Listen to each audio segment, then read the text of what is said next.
हाँ भाइयों, ये भी मैं दर्द भरी मलार पेश करने के लिए जा रही हूँ। अंश स्टूडियो मस्तना के प्रबल शोधन से एक बेटी रो कर के बोली अपनी मैया से, मैया जिस दिन से मेरा भैया इस संसार से गया है उस दिन से मेरे पिताजी ने भी मेरी खबर नहीं ली।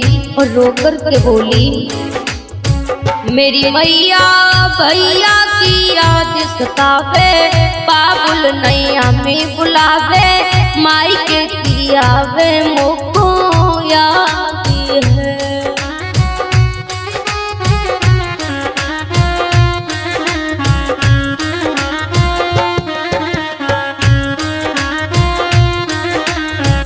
उस बेटी को अपने भैया की याद आती है। भैया अगर आज मरघट में आप नहीं जल करके राख होते तो मैं आपके पास से आती, आपके पास से आती। भैया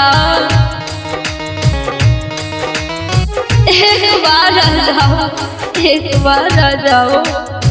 मेरी मैया भैया की याद सतावे, बाबुल नैया में बुलावे, माई के कियावे मोको याद है।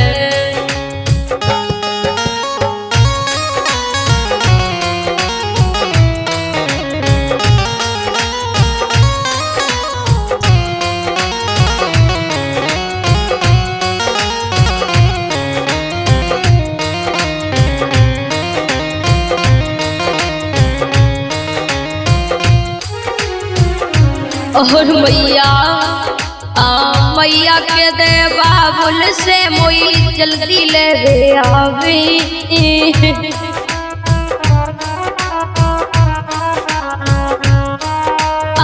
मैया के दे बाबुला से मोई जल्दी ले आवी।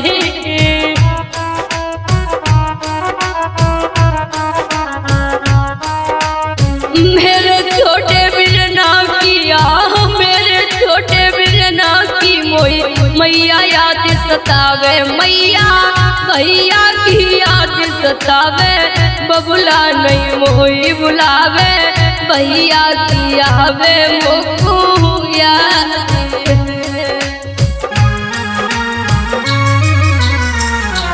भैया जिस दिन से बाबुल ने मुझे पढ़ाई घर पे भेजा उस दिन से एक भी बार फोन करके ये नहीं पूछा, लाडो तू हमारी आंगन में आ जा। जो बेटी आंगन का खिलौना, आंगन की गुड़िया हुआ करती थी, उस बेटी को भूल गए, उस बेटी को बाबुल भूल गई। और रो कर के बोली,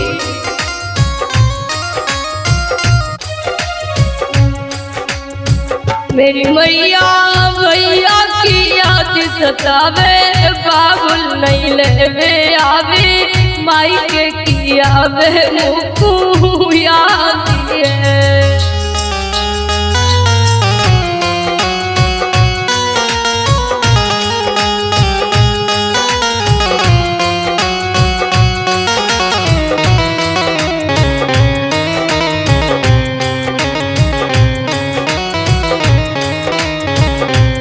वो भी दिन हुआ करते थे जब हम बहन भाई आपस में खेला करते थे, लेकिन वो दिन आज हमें याद आ रही है।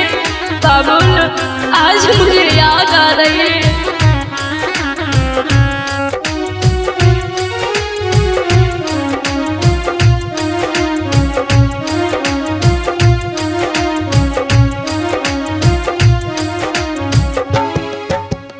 बहन भैया दोनों बबुला खेल कूद बड़े सियाने,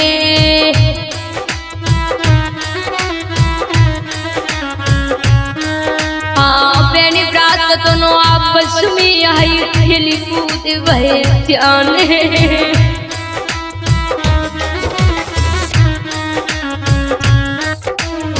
बहु ब्याह ससुरे में आई, बहु ब्याह ससुरे में आई, बबुला कदरी न जानी, जानी ससुरानी कदरी न जानी, सास ने बात न मानी, माई के कियावे मोको याद है।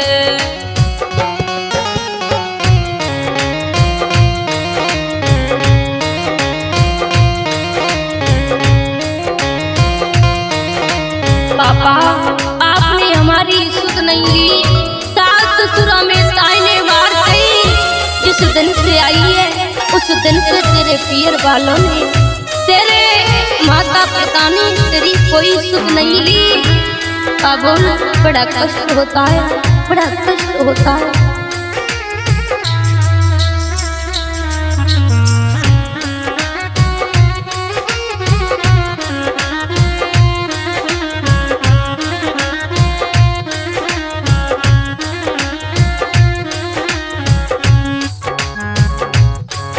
और मैया बचपना तो मात मेरी सखियन के संग खेली,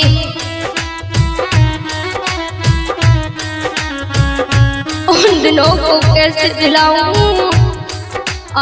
बचपना तो मात मेरी सखियन के संग खेली,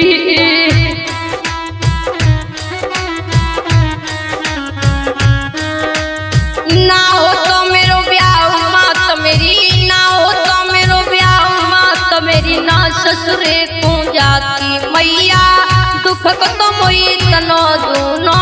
ससुरा ने कदर न जानी, भैया की आवे मोको याद है।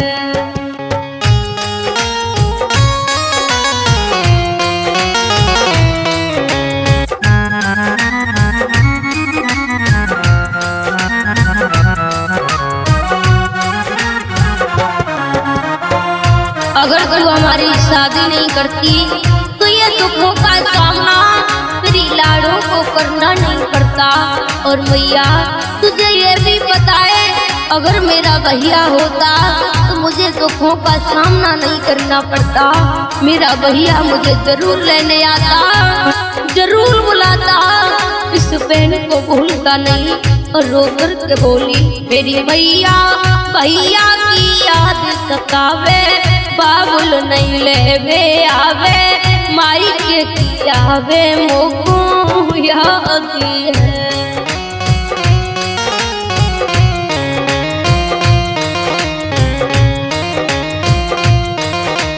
हर लड़की को हर पल अपने भैया की, अपने माता पिता की बड़ा फिक्र होती है, लेकिन हर लड़की एक जैसी नहीं होती।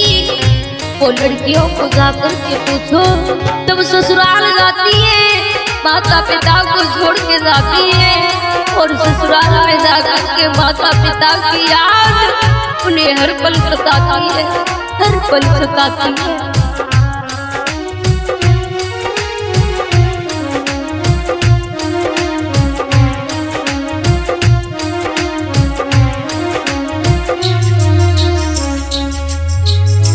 मेरे भैया की याद सतावे, बाबुल नहीं लेवे आवे, माई के की आवे मोको याद है, माई के की आवे याद है, माई के की आवे